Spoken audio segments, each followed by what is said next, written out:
안녕하세요. 저는 오늘 육효 강의 처음 하게 된 경향 송미정이라고 합니다. 앞으로 경향이라고 불러주시면 좋겠습니다. 네. 먼저 다들 이렇게 역학 공부나 이런 거를 하시는 분들이 이거 원론적으로 다 아실 거예요. 완전 초보자는 없으실 거라고 생각하지만 그래도 이렇게 처음에 조금 개념 정리는 해보고 들어가는 게 좋겠다. 그래서 지금 첫 장에 넣어놓은 건데 여기에 유래가 말이 좀 빨라요. 말이 좀 빠르면 언제라도 얘기해 주세요. 저도 모르게 막 갈 수가 있으니까. 여기 모양새가 이 일자하고 월자를 같이 합해 놓은 것 같다고 해서 1월이라고 돼 있고, 또는 낮과 밤으로 운행을 달리하는 두 글자다 그래서 1월설이라는 게 유래에 첫 번째로 나와 있고, 그 다음에 석척설이라 그래서 저거는 이제 도마뱀을 뜻하는 거거든요. 도마뱀 카멜레온 같은 게 색깔이 잘 변하고 꼬리가 끊기면 금방 또 꼬리가 자라고 뭐 이렇게 되잖아요. 그래서 잘 변화한다는 의미의 석척설도 있고, 그 밖에 뭐 여러 가지 상형 문자나 막 이런 거 조합해서 만드는 여러 가지 설들이 있는데, 대강 여기 유래는 이 정도라고 생각을 해주시면 그 밖에서는 큰 의미는 없을 것 같아요. 여기의 의미는 일단은 변혁이라 그래서 음과 양이 유행한다.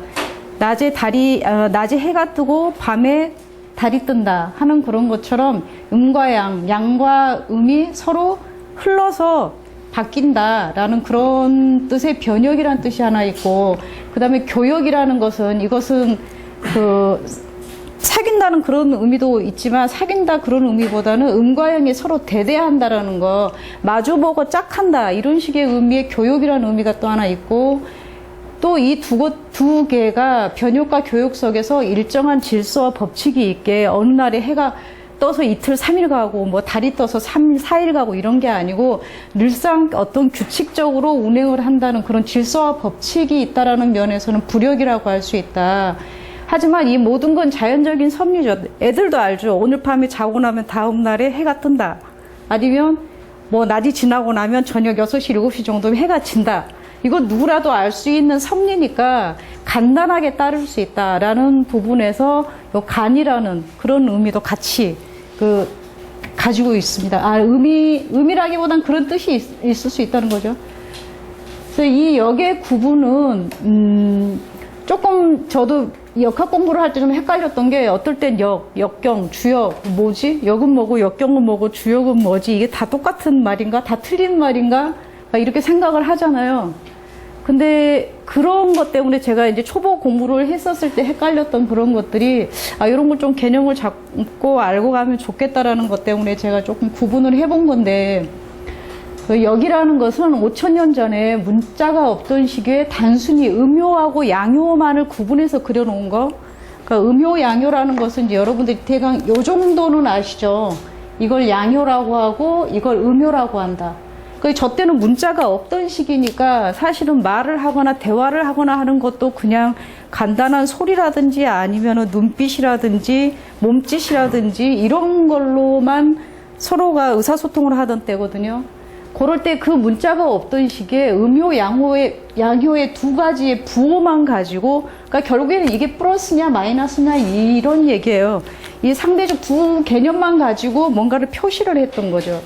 그래서 그게 세월이 흘러서 역경이라는 것은 복희씨의 개와 문왕의 개사, 주공의 효사. 요거는 얘기가 너무 이제 튀어서 나가는 건데, 요걸 가지고 팔괘를 만들고 또 어떤 음양을 만들고 사상을 만들고 팔괘를 만들고 하는 그런 것들을 시간 따라서 이렇게 꽤 오래 몇천 년의 세월에 걸쳐서 개발을 해놓은 게 역경이라는 이름으로 주어지는 거예요. 드러나는 거예요. 그러고 나서 주나라의 역, 문왕과 주공에 의해서 완성된 주나라의 역, 이거 자체를 포커스를 두는 게 주나라의 역에 포커스를 두셔야 돼요. 그걸 주역이라고 하는 거예요. 근데 우리가 흔히 육효를 한다 이렇게 하면 그게 주역하고 달라요? 육효하고 주역하고 뭐가 달라요? 아니면 똑같은 거예요? 이렇게 얘기를 하시는데, 엄밀하게 얘기하면 주역은 주나라의 역이라는 그런 뜻이에요. 그러니까 문왕과 주공에 의해서 완성된 주나라의 역을 주역이라고 하는 거고, 우리가 말하는 육효라는 것은 6가지 효, 일단 나와 있는 8개의 음양오행이 6가지, 음양오행을 붙여서 그걸로 1월에 그 생극재화를 맞춰가지고 뭔가를 읽어내는, 그러니까 의미가 다르죠. 주역하고는.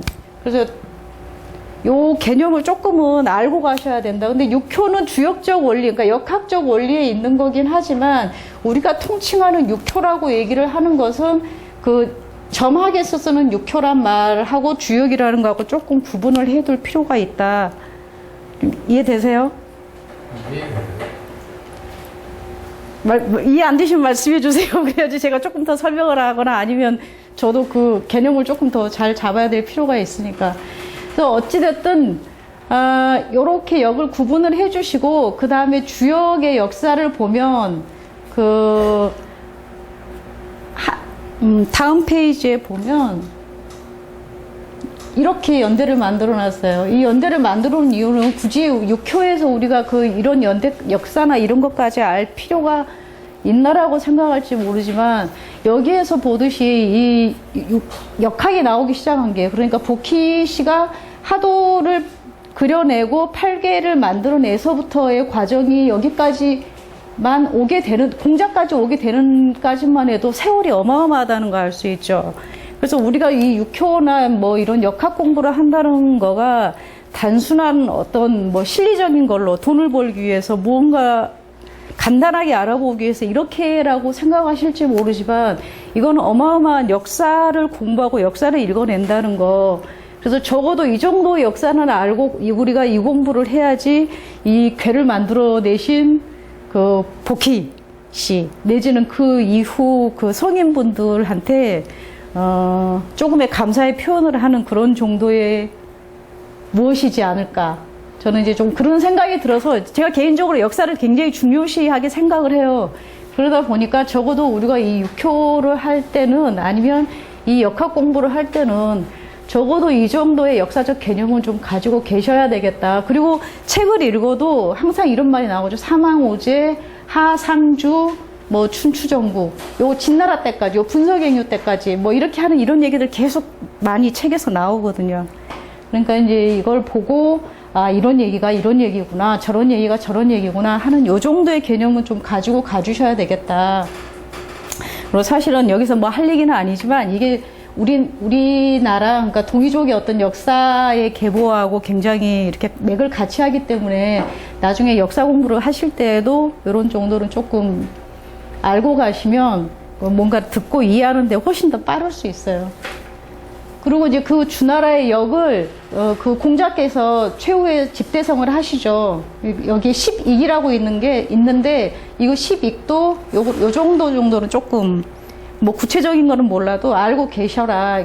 왜냐하면 이것이 역학의 꼭 주역이 아닌 역학의 어떤 그 개론적인 어떤 그런 설명서들이에요. 이런 게 여기까지 서계전까지는 이 뭐 음양오행이 어떻게 생겼고 음이 뭐고 양이 뭐고 오행이 뭐고 이것들이 어떻게 가 있고 또 뭐 복희 8개도 문왕 8개도 이런 게 어떤 의미고 하는 것들을 다 설명을 해주는 거기 때문에 적어도 이런 거 정도는 좀 알고 계시고 공부를 더 하시면 좋아요. 내적으로 이런 공부가 더 깊어지면은 6효라든지 다른 역학 철학 공부를 하는데 그 동양 철학 공부를 하는데 훨씬 더 깊어져요. 그래서 이런 정도는 조금 알고 계시는 게 좋겠다라는 뜻에서 관심 없을지라도 제가 들여놔 봤습니다.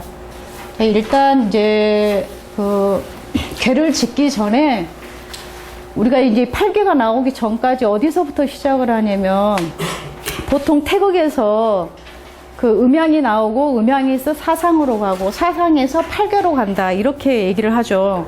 근데 이 음양은 이게 플러스고 이게 마이너스죠. 그러니까 큰 덩어리, 태극이라고 하는 것은 큰 덩어리라는 뜻인데 이게 사실은 덩어리란 개념보다는 음양이 혼재되어 있는 그런 개념이죠. 그래서 이 혼재되어 있는 음양이 태극이 음양의 덩어리가 그 음과 양으로 나눈다. 이게 음이고 이게 양이죠. 그래서 여기에서 다시 분화가 돼서 사상으로 간다. 그리고 사상에서 다시 음양이 나뉘어서 8개로 간다라는 그런 건데 여러분들이 조금 생각할 때 제가 물어보고 싶은 게 있어요. 그러니까 사상하고 팔괘하고 어떤 게 차이점이 날까 이런 거 혹시 생각해 보신 적 있어요? 역학 공부하시는 분들이니까. 주로 이제 명리 공부하면 오행 공부를 주로 많이 하시니까 목화토금수만 알고 이렇게 가실 수 있는데 사실은 그 베이스에 이런 음양에서 사상으로 가고 사상에서 팔괘로 하는 그런 게 있잖아요. 근데 사상에서 팔괘, 왜 사상에서 팔괘까지 가는가? 팔괘가 뭔가 이런 거 한번 생각해 보신 적 있어요? 개념 혹시 알고 계시는지? 의심도 안 해보셨어요?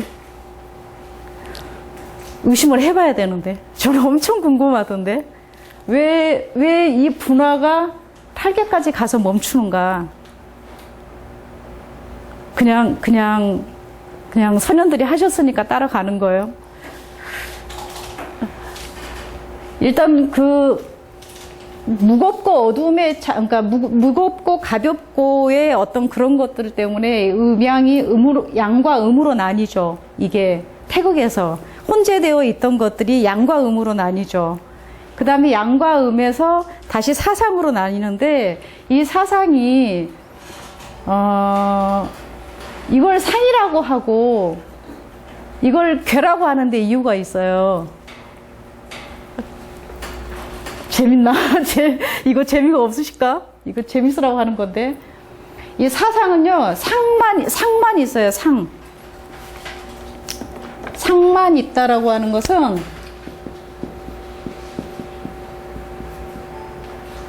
우리가 보통 그 추상이라고 얘기하잖아요. 추상.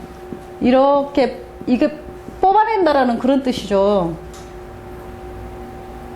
그죠? 추상이라고 이렇게 얘기를 하는데 이 추상이라는 것은 어떤 것에서 상을 뽑아낸다라는 소리거든요.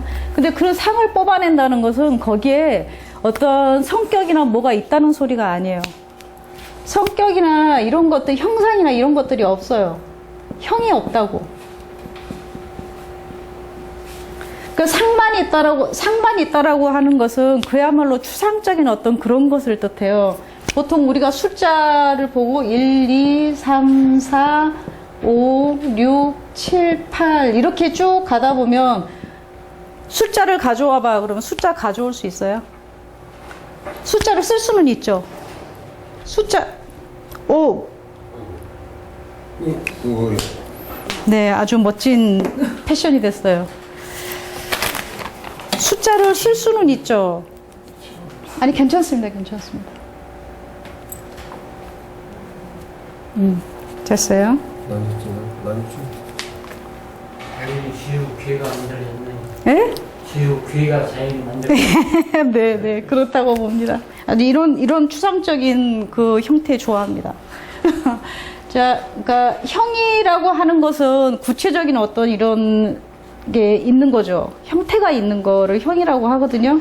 근데 상이라고 하는 것은 형태는 없고 성격만 있는 거예요. 성격만. 이거 갑자기 물이 이렇게 돼서 제가 뭘 하려고 했는지 잠깐 헷갈렸습니다. 숫자를 가져올 수 있나요? 아, 숫자를 가져올 수 있느냐고. 숫자를 가져올 수 있어요? 없죠. 그냥 한 개라고 하는 거잖아요. 한 개라고 하는 것을 얘기를 하는 거잖아요. 숫자를 가져오는가, 숫자는 어디 있는 게 아니고, 이것은 어떤 상을 뽑아낸 거예요. 한 개라고 하는 상, 한 개라고 하는. 이거는 형상이 있는 게 아니죠. 요거는, 이 마우스는 형상이 있는 거지만, 이 숫자는 형상이 없죠. 사상도 마찬가지예요. 상이 붙어 있다는 건 형상이 없는데 성격만 있다라는 소리예요. 이해되세요? 그것들이 다시 음양을 갖춰서 요 8괴가 되죠. 이 8괴가 되면은 이 8가지가 되는데 여기 보면 이름이 있고 이 밑에가 드디어 뭔가가 드러나기 시작하죠. 이거 우리 흔하게 알 수 있죠. 하늘은 하늘이라고 그러고 이것은 못이라고 얘기하는 연못이라고 얘기할 수 있고 그 다음에 이거는 불, 이거는 뭐 번개 뭐 이런 거. 그 다음에 바람, 물, 산, 땅 이렇게 되어 있죠. 그럼 뭐냐? 그럼 8괴에서부터는 형상이 드러날 수 있다라는 얘기예요.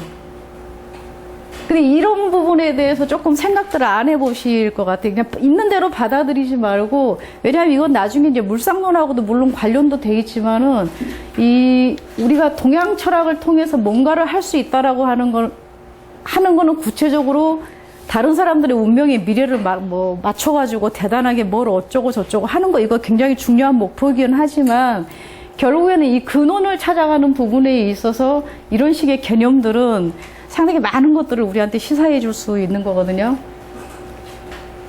그러면 이제 옷이 또 이렇게 저를 잠시 쉬라고 하니까 잠깐 쉬고 다시 하겠습니다.